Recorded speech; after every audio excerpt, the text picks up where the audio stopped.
Hi, everybody. Welcome back. I'm back with a new video here after a little bit of a hiatus. And Twitter never disappoints. There seems to be a bit of reading comprehension problem when it comes to people on the internet, and we see it all the time on Twitter. And there was some interesting news that was announced from the developers of Subnautica.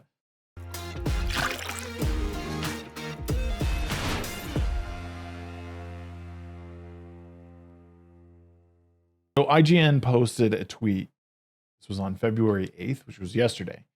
Subnautica 2 is a multiplayer focused live service game, publisher Krafton has revealed. And it links us to an article. But what was interesting about this is the community note that became attached to it. And instead of people really looking into what was being said in an article, they take words and, and again, I get it in a world that's driven by headlines. You have to look at things at service value first, and then you draw your conclusions from there. And people do this constantly, especially on Twitter, because we are forward facing with headlines constantly. People just draw their own conclusions based on what they see. And this broke people. Some of the comments you can see here: why not keep it single player? Add in the option for co-op. I don't get it. Single player makes the experience so much scarier and makes you feel so isolated in the sea. People saying, well, they're out. IGN strikes again with misinformation.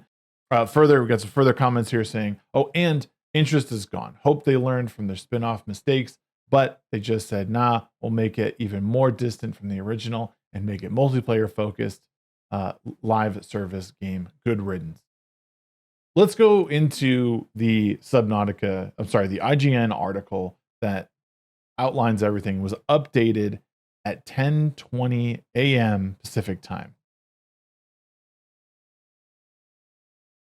In its latest financial report, publisher Krafton seemingly revealed that Subnautica 2 is a multiplayer focused live service game, causing quite a stir among fans of the series. Developer Unknown Worlds, however, quickly clarified in their blog post, insisting that it's in fact not multiplayer focused, and explains the games as a service aspect. So I really like the clarification. I like they nipped this in the butt.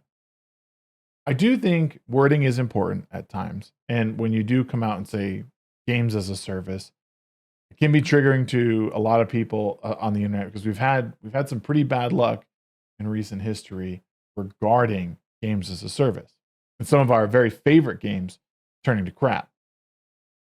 In the financial report, Krafton describes Subnautica 2 as a multiplayer sequel to the original IP, pursuing fandom snowballing, which is a garbled way of describing the game. It went on to say Subnautica 2 lets players explore an oceanic world in stunning stylized graphics powered by Unreal 5, with single or 1 to 4 player co-op to uncover the mysteries of an entirely new alien planet, alongside a games as a service model with enhanced replayability. So this, personally, I think this model is great. They go on to say that in reference to the games as a service, we simply plan to continually update the game for many years to come, just like the previous 2 Subnautica games. It wrote, think our early access update model expanded, no season passes, no battle passes, no subscription. Now let's be clear. People are going to hold their feet to the fire after saying this.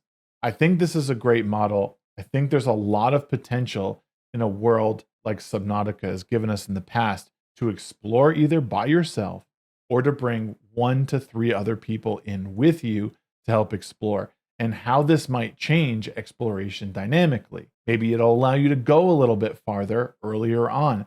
Maybe you can get resources a little bit quicker.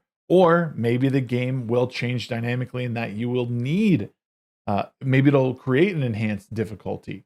I don't know. But early on in its development, Subnautica was a pretty bare bones game that slowly added more and more aspects to it, more and more layers to it. This is exactly how they're going to approach Subnautica 2. Again, I don't see anything wrong with that. But what I do find wrong is people jumping to conclusions well before they have all the information. Now, there's some onus on the developers to be clear, and they were clear very quickly. They did say that early access would not be available in 2024, but much more information would be available this year, especially in the second half of the year.